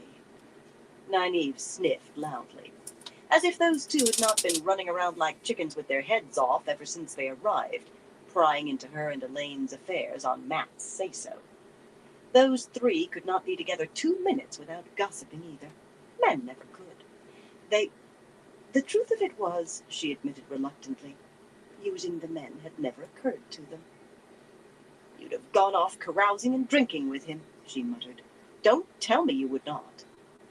That must be where Matt was, leaving Birgitta to cool her feet at the inn. That man would find some way to set the whole scheme awry. And what if they had? Leaning beside one of the tall, arched windows, peering out at the night through the white-painted iron balcony, Elaine giggled. She was tapping her foot, though how she could make out one tune from all those floating in the darkness was a wonder. It is a night for carousing. Nynaeve frowned at her back. Elaine had been increasingly peculiar all night. If she had not known better, she would have suspected the other woman had been sneaking out to snatch sips of wine. Gulps of it, actually. Even if Elaine had not been under her eye, though, that was impossible. Each of them had had a rather unfortunate experience with too much wine, and neither had again let herself have more than a single cup at a time. "It is Jaqen Caridin who interests me," Aviendha said, closing the book and setting it beside her. She refused to consider how odd she looked, sitting on the floor in a blue silk dress. "Among us, shadow runners are killed as soon as found, and not clan, sept, society, or first sister will raise a hand in protest. If Jaqen Caridin is a shadow runner, why does Tylen Mitsobar not kill him? Why do we not?" "Matters are a little more complex here," Nynaeve told her, though she had wondered the same. Not why Caridin was not killed, of course, but why he was still allowed to come and go as he wished. She had seen him in the palace that very day, after she had been handed Mat's letter, after she had told Tylen what it contained. He had spoken with Tylen above an hour and departed with as much honor as when he arrived. She had meant to discuss it with Elaine, but the question of what Mat knew and how kept intruding. That man would make trouble. He would, somehow. This business was going to go wrong no matter what anyone said. Bad weather was coming. Tom cleared his throat. "Tylen is a weak queen, and Caridin the ambassador of a power." Placing a stone, he kept his eyes on the board. He sounded as though he was thinking aloud. By definition, a white-cloak inquisitor cannot be a dark friend. At least, that's how it is defined in the Fortress of the Light. If she arrests him, or even charges him, she'll find a white-cloak legion in Ebu Dar before she can blink. They might leave her the throne, but she'd be a puppet from then on, strings pulled from the Dome of Truth. Aren't you ready to concede yet, Juilin? The thief-catcher glared at him, then bent to a furious study of the board. "I did not think her a coward," Aviendha said disgustedly, and Tom gave her an amused smile. "You have never faced something you could not fight, child," he said gently. "Something so strong your only choice is to flee or be consumed alive. Try to hold judgment on Tylen until you have." For some reason, Aviendha's face reddened. Normally, she hid her emotions so well her face was like stone. "I know," Elaine said suddenly. "We'll find proof even Pedro Nile must accept." She skipped back into the room. No, she danced. "We will disguise ourselves and follow him." Suddenly, it was no longer Elaine standing there in a green Ebu Dari gown, but a Domani woman in thin, clinging blue. Nynaeve leaped up before she could stop, and her mouth tightened with exasperation at herself. Just because she could not see the weaves at the moment was no reason to be startled by illusion. She darted a glance at Tom and Juilin. Even Tom's mouth hung open. Unconsciously, she took a firm grip on her braid. Elaine was going to reveal everything. What was the matter with her? Illusion worked best the closer you stayed to what was there before, in shape and size at least, so bits of the Ebu Dari dress flashed through the Domani garment as Elaine whirled to examine herself in one of the room's 2 large mirrors. She laughed and clapped her hands. "Oh, he will never recognize me. Or you, near sister." Abruptly, a Tarabona woman sat beside Nynaeve's chair, with brown eyes and yellow braids strung with red beads, just the shade of her snug-fitting dress of folded silk. She watched Elaine quizzically. Nynaeve's hand tightened on her braid. "And we can't forget you," Elaine babbled on. "I know just the thing." This time Nynaeve saw the glow around Elaine. She was furious. Seeing the flows being woven about herself did not tell her what image Elaine gave her, of course. It took looking into one of the mirrors to do that. A sea folk woman stared back at her, aghast, with a dozen begemmed rings in her ears and twice as many golden medallions dangling from the chain running to her nose ring. Aside from the jewelry, she wore wide trousers of brocaded green silk, and not a stitch else, the way women of the Atha-an-Mier did out of sight of land. It was just illusion. She was still decently clothed under the weaving, but beside her reflection, she saw those of Tom and Julian, both fighting grins. A strangled squawk erupted from her throat. "Close your eyes!" she shouted at the men, and began leaping about, waving her arms, anything to make her dress show through. "Close them, burn you!" Oh, they had. Bristling with indignation, she stopped capering. They were not fighting those grins anymore, though. For that matter, Avienda was laughing quite openly, rocking to and fro. Nynaeve gave her skirts a jerk. In the mirror, the seafolk woman seemed to pluck at her trousers and fixed Elaine with a glare. "Stop this, Elaine!" The Domani woman stared back, mouth open and eyes wide with incredulity. Only then did Nynaeve realize how angry she was. The true source beckoned from just beyond the edge of sight. Embracing Saidar, she slammed a shield between Elaine and the source. Or rather, she tried to. Shielding someone who already held the power was not easy, even when you were the stronger. Once, as a girl, she had swung Master Luhan's hammer against his anvil as hard as she could, and the shiver of it ran all the way to her toes. This was about twice that. "Love of the light, Elaine, are you drunk?" The glow around the Domani woman faded away, and so did the Domani woman.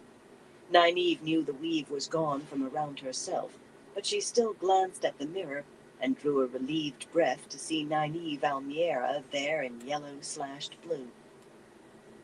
"No," Elaine said slowly.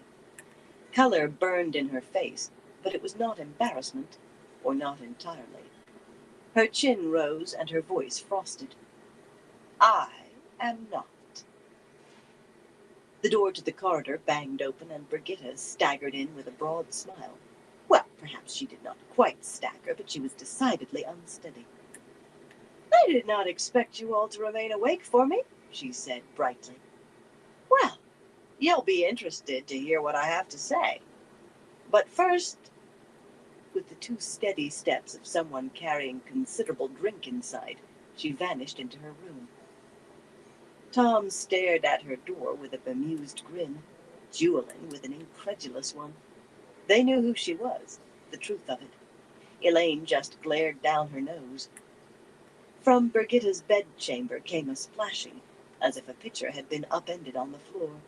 Nynaeve exchanged puzzled looks with Avienda. Brigitta reappeared with her face and hair dripping and her coat soaked from shoulders to elbows.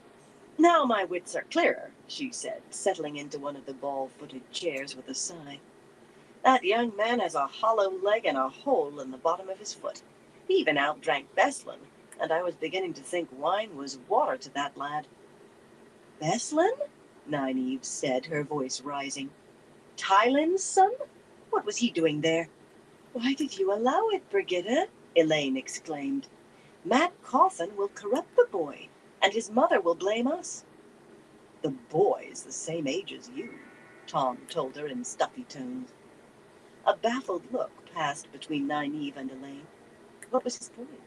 Everyone knew that a man did not achieve his proper wits, such as they were, until 10 years later than a woman. The puzzlement faded from Elaine's face, replaced by firmness and no little anger as she focused on Brigitta again. Words were going to be said, words both women might regret tomorrow. "If you and Julian will leave us now, Tom," Nynaeve said quickly.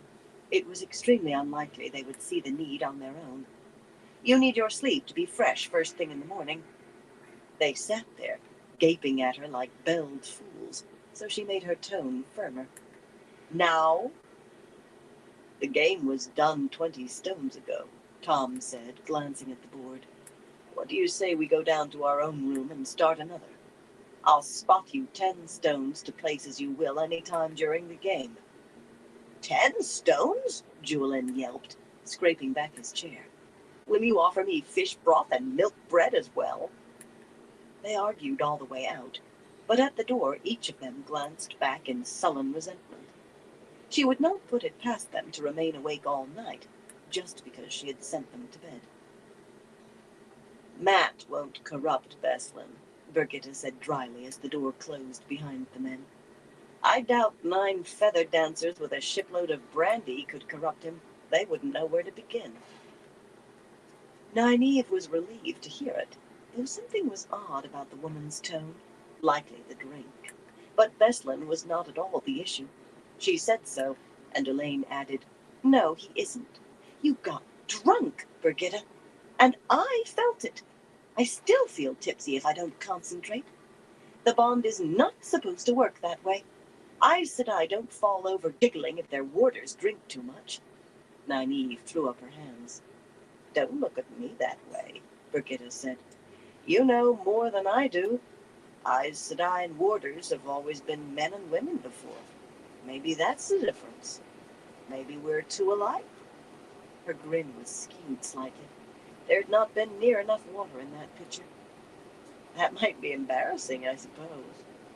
If we could stay with what is important, Nynaeve said tightly, such as Matt.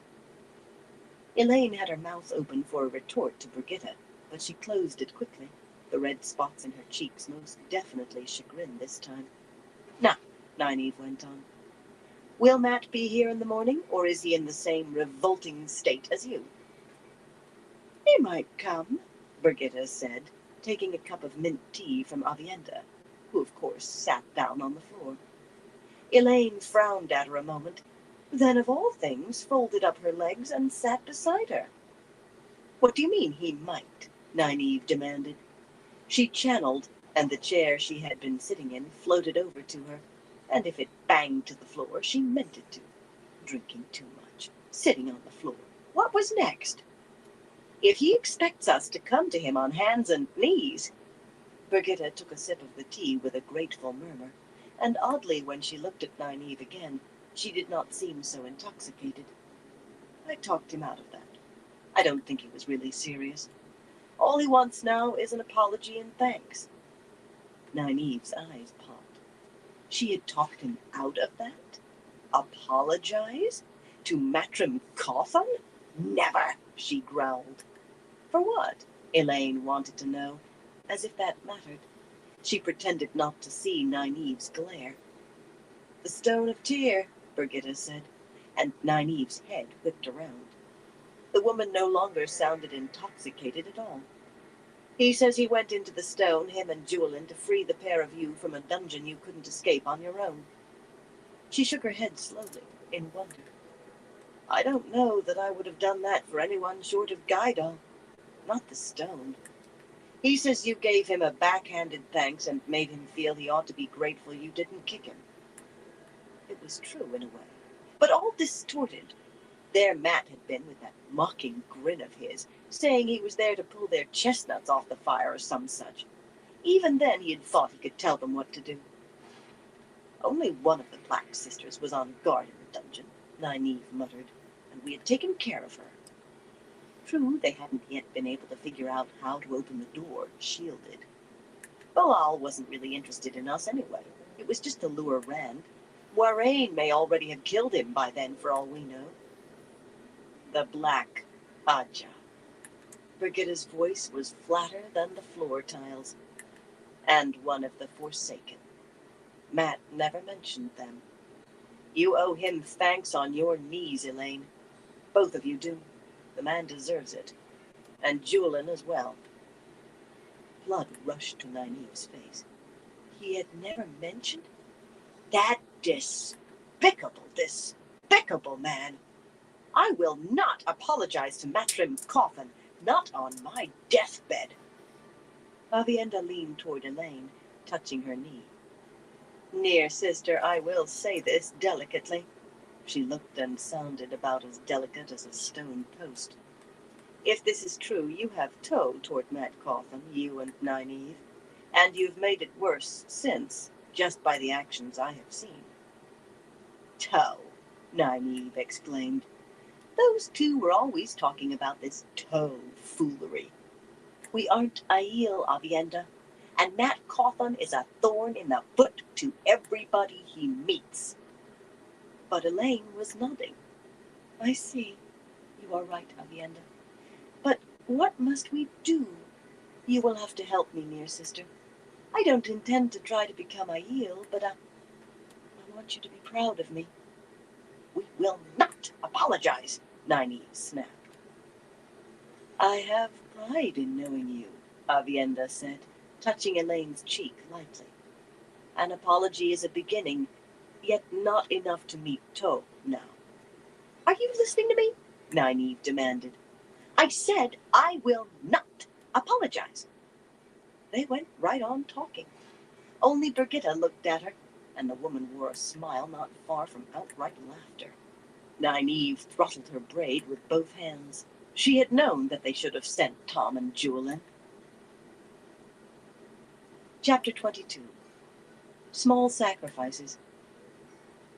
Squinting up at the sign above the inn's arched door, a crudely drawn woman with a walking staff peering hopefully into the distance, Elaine wished she were back in her bed instead of up with the sun. Not that she could have slept.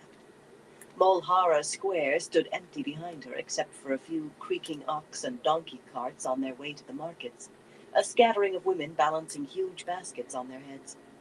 A one-legged beggar sat with his bowl at a corner of the inn, the first of many who would dot the square later. She'd already given him a silver mark, enough to feed him for a week even now, but he tucked it under his ragged coat with a toothless grin and waited on. The sky was still grey, yet the day already promised to scorch. Keeping concentration well enough to ignore the heat was a problem this morning. The last remnants of Birgitta's morning after head remained in the back of her own, dwindling but not yet gone. If only her small ability with healing had not proved too small. She hoped Aviendha and Birgitta would manage to learn something useful about Caridin this morning, in their illusion disguises. Not that Caridin would know any of them from a shoemaker, of course, but it was best to be careful. She felt pride that Aviendha had not asked to come along here, had in fact been surprised at the suggestion. Aviendha did not believe she needed anyone to watch her, to make sure she did what was needful. With a sigh, she straightened her dress, though there was no need.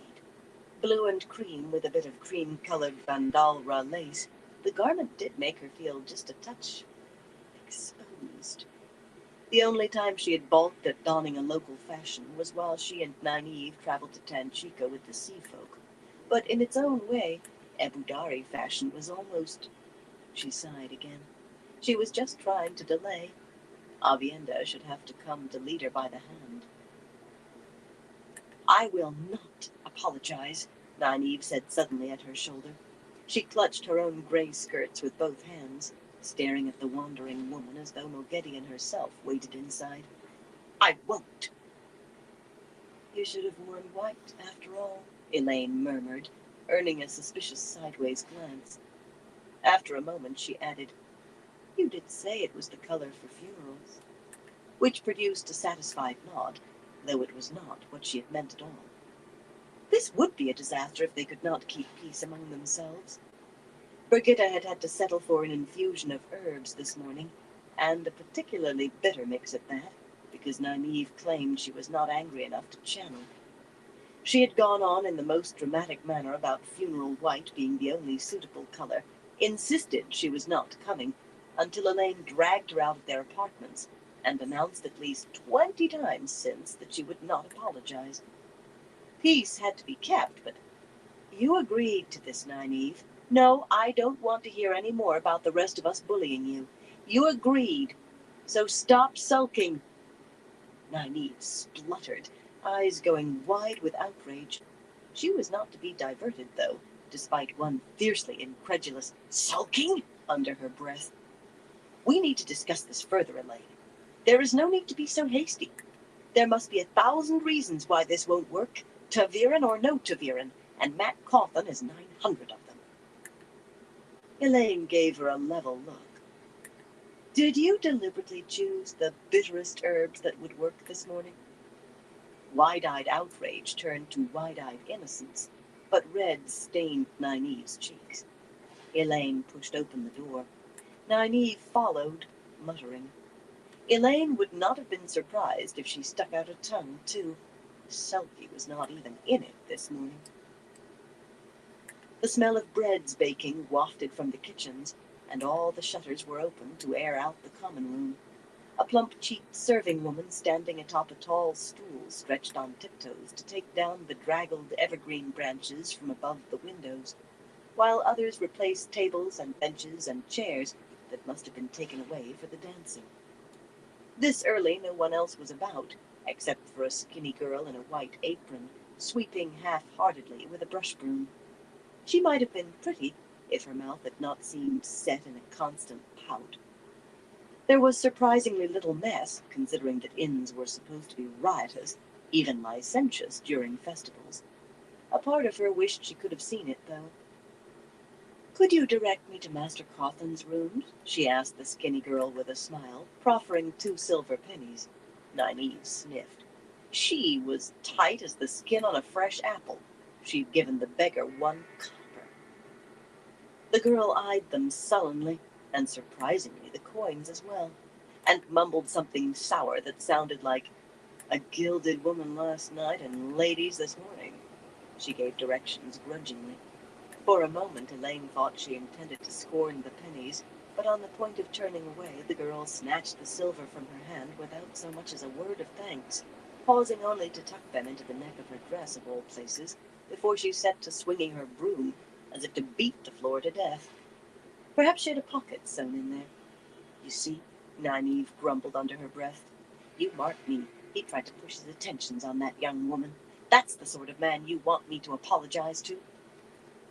Elaine said nothing, only led the way up the railless steps at the back of the room. If Nynaeve did not stop complaining. "The first hallway on the right," the girl had said, "and the last door on the left," but in front of it she hesitated, biting her lower lip. Nynaeve brightened. "You see it's a bad idea now, don't you? We aren't Aiel, Elaine. I like the girl well enough for all she's forever fondling that knife of hers, but just think of the absolute drivel she talks. It's impossible. You must know it is." "We did not agree to anything impossible, Nynaeve." Keeping her voice firm took an effort. Some of what Aviendha had suggested, apparently in all seriousness, she actually had suggested letting the man switch them. "What we did agree to is quite possible." Barely. She rapped loudly on the paneled door with her knuckles. There was a fish carved on the door, a round thing with stripes and a snout. All of the doors had different carvings, most of fish. There was no answer. Nynaeve puffed out a breath she must have been holding. "Perhaps he has gone out. We'll just have to come back another time." "At this hour?" She rapped once more. "You say he always lies abed when he can." Still no sound from inside. "Elaine, if Brigitte is any indication, Matt got himself juicy as a fiddler last night. He won't thank us for waking him. Why don't we just go away and—" Elaine lifted the latch and went in. Nynaeve followed with a sigh that could have been heard back in the palace. Matt Cawthon was sprawled on his bed atop the knitted red coverlet, a folded cloth lying over his eyes and dripping onto the pillow. The room was not very tidy, despite the absence of dust. A boot stood on the washstand. The washstand, next to a white basin full of unused water. The stand mirror sat askew, as if he had stumbled into it and simply left it tilted back sharply, and his wrinkled coat lay tossed across a ladder-backed chair. He wore everything else, including that black scarf he seemed never to take off, and the other boot. The silver fox head dangled from his unlaced shirt. The medallion made her fingers itch. If he really was lying there sodden with drink, she might be able to remove it unfelt. One way or another, she intended to find out how the thing absorbed the power. Finding out how almost anything worked was a fascination to her, but that fox head was all the puzzles in the world rolled into one. Nynaeve caught her sleeve and jerked her head toward the door, silently mouthing, asleep, and something else she could not make out. Probably another plea to go. "Leave me alone, Nerim," he mumbled suddenly. "I told you before, I don't want anything but a new skull. And close the door softly or I'll pin your ears to it." Nynaeve jumped and tried to pull her toward the door, but she stood her ground. "It is not Nerim, Master Cawthon." Raising his head from the pillow, he used both hands to lift the cloth a trifle and squinted them with reddened eyes. Grinning, Nynaeve made no effort at all to hide her pleasure at his wretched state. What Elaine could not understand at first was why she wanted to grin too. Her one experience with drinking too much had left her with nothing but pity and sympathy for anyone so snared. In the back of her mind, she felt Brigitta's head throbbing still, and it came to her. Certainly she could not like Brigitta drowning herself in drink, whatever the reason, but neither could she like the thought that anyone could do anything at all better than her first warder. A ridiculous thought. Embarrassing, but satisfying too. "What are you doing here?" he demanded hoarsely, then winced and lowered his voice. "It's the middle of the night." "It's morning," Nynaeve said sharply. "Don't you remember talking with Brigitta?" "Could you not be so loud?" he whispered, closing his eyes. The next instant they popped open again. "Brigitta?" Sitting up abruptly, he swung his legs over the side of the bed. For a time he just sat there, peering at the floorboards, elbows on his knees and the medallion swinging from its thong around his neck. At last he turned his head to look at them balefully, or perhaps his eyes just made it seem so. "What did she tell him?" "She informed us of your demands, Master Cawthon," Elaine said formally. This must be how it felt to stand before the headsman's block. There was nothing for it but to keep her head high and face whatever came proudly. "I wish to thank you from my heart for rescuing me from the Stone of Tyr." There, she had begun, and it had not hurt. Not very much. Nynaeve stood there glowering, her lips growing tighter and tighter. The woman was not going to leave her to do this alone. Elaine embraced the source almost before she thought, and channeled a thin flow of air that flicked Nynaeve's earlobe like a snapping finger. The woman clapped a hand to her ear and glowered, but Elaine simply turned coolly back to Master Cawthon and waited. "I thank you, too," Nynaeve mumbled sullenly at last. "From the heart." Elaine rolled her eyes in spite of herself. Well, he had asked them to speak more softly, and he did seem to hear. Strangely, he shrugged with embarrassment. "Oh, that. It was nothing. Likely thing you'd have gotten yourself free in another tick without me." His head sank to his hands, and he pressed the damp cloth to his eyes once more. "On your way out, would you ask Kyra to bring me some wine punch? A slender girl, pretty, with a warm eye." Elaine quivered. Nothing? The man demanded an apology. She humbled herself to give it, and now it was nothing? He was not deserving of sympathy or pity. She still held Saidar, and she considered thumping him with a much thicker flow than she had used on Nynaeve. Not that that would do any good so long as he wore the fox head. Then again it hung loose, not touching him. Was it the same protection when it was not? Nynaeve ended her speculation by lunging for him, fingers clawed.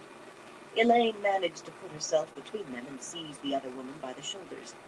For a stretched moment they stood nose to nose, except for the difference in their heights.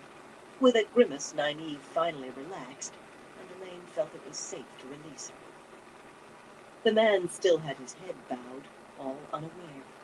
Whether the medallion protected him or not, she could snatch his bow stave from the corner and beat him till he howled. She felt heat rise in her face. She had stopped Nynaeve from ruining everything, only to think of ruining it herself. Worse, by the smirky, self-satisfied little smile the other woman gave her, she knew very well what had been in her head. "There is more, Master Cawthon," she announced, squaring her shoulders. Flashed from Nynaeve's face. We also wish to apologize for delaying giving you your much-deserved thanks. And we apologize, humbly, she stumbled a little on that, for the way we have treated you since. I stretched out a beseeching hand, to show the depth of our guilt, we undertake the following promises. Said an apology was only a beginning. We will not belittle or demean you in any way, nor shout at you for any reason, nor attempt to give you orders. Nynaeve winced. Elaine's mouth tightened too, but she did not stop. Recognizing your due concern for our safety, we will not leave the palace without telling you where we are going, and we will listen to your advice. She had no wish to be Aiel, no wish to do any of this, but she wanted Aviendha's respect. If you decide that we are... Not that she had any intention of becoming a sister wife. The very idea was indecent, but she did like her. Are putting ourselves in needless danger. It was not Aviendha's fault that Rand had caught both their hearts, and Min's as well. We will accept bodyguards of your choosing. Fate or Taviran or whatever. What was, was. She loved both women like sisters. And keep them with us as long as possible. Burn the man for doing this to her. It was not Mat Cauthon. This I swear by the Lion Throne of Andor. She breathed in as if she had run a mile. Nynaeve wore a face like a cornered badger. His head swiveled toward them ever so slowly, and he lowered the cloth just enough to expose one red-streaked eye. You sound like you have an iron rod down your throat, my lady, he said mockingly. You have my permission to call me Mat. Odious man. He would not know civility if it bit him on the nose. That sanguine eye slanted toward her. What about you, Nynaeve? I heard a lot of "we" from her, but not a word from you. I won't shout at you, Nynaeve shouted. And all the rest, too. I promise you... She gobbled on the edge of swallowing her tongue as she realized she could not call him one of the names he warranted without breaking the promise already. And yet the shout was most gratifying. With a cry, he shuddered and dropped the cloth, clutched his head with both hands. His eyes bulged. Flaming dice, he whimpered, or something very like. It suddenly struck Elaine that he would be a very good source of pithy language. Stablemen and the like always seemed to scrape their tongues clean the moment they saw her. Of course she had promised herself to civilize him, to make him useful to Rand, but that need not interfere too much with his language. In fact, she realized there was a good deal she had not promised not to do. Pointing that out should settle Nynaeve considerably. After a long moment, he spoke in a hollow voice. Thank you, Nynaeve. He paused to swallow hard. I thought you two must be somebody else in disguise there for a bit. Since I still seem to be alive, we might as well take care of the rest of it. I seem to recall that Brigitta said you wanted me to find something for you. What? You won't find it, Nynaeve told him in a firm voice. Well, perhaps more hard than firm, but Elaine did not think of calling her down. He merited every wince. You will accompany us, and we will find it. Backtracking already, Nynaeve? Somehow he managed a derisive sneer, especially hideous with his eyes. You just finished promising to do as I say. If you want to tame Taviran on a leash, go ask Rand or Perrin and see what answer you get. We promised no such thing, Matrim Cauthon, Nynaeve snapped, going up on her toes. I promised no such thing. She looked about to fling herself at him again. Even her braid seemed to bristle. Elaine kept a better rein on her temper. They would get nowhere bludgeoning him. We will listen to your advice and accept it, if it is reasonable, Master Mat, she chided gently. Surely he could not really believe they had promised. Looking at him, though, she saw that he did. Oh, light. Nynaeve was right. He was going to be trouble. She held that rein firmly. Channeling again, she lifted his coat from the chair to a proper place on one of the pegs on the wall so she could sit, back straight, arranging her skirts carefully. Keeping her promises to Master Coffin, Matt, and to herself were going to be difficult, but nothing he said or did could touch her. Nynaeve eyed the only other place to sit, a low carved wooden footstool, and remained standing. One hand moved toward her braid before she folded her arms. Her foot tapped ominously. The Atha-an-Mier call it the Bowl of the Winds, Master Matt. It is a ter'angreal. By the end, a light of excitement shone through his sickliness. Now that would be a thing to find, he murmured. In the Rahad. He shook his head and flinched. I'll tell you this now.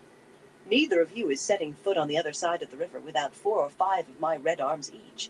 Not outside the palace, for that matter. Did Brigitta tell you about the note that was stuffed in my coat? I'm sure I told her. And there's Karadin and his dark friends. You can't tell me he isn't up to something. Any sister who supports Egwene as Amyrlin is in danger from the tower. Bodyguards everywhere. Light. A dangerous light shone in Nynaeve's eyes, and her foot tapped faster. We cannot hide, Matt, and we will not. Jaikin Karadin will be taken care of in due course. They had not promised to tell him everything, and they could not let him be diverted. There are more important matters afoot. Due course? He began, voice rising in disbelief, but Nynaeve cut him short. 4 or 5 each? She said sourly. That's ridiculous. Her eyes shut for a moment, and her tone became milder. Slightly milder. I mean to say it isn't sensible. Elaine and me, Brigitta and Avienda, you don't have that many soldiers. Anyway, all we really need is you. That last came out as though dragged.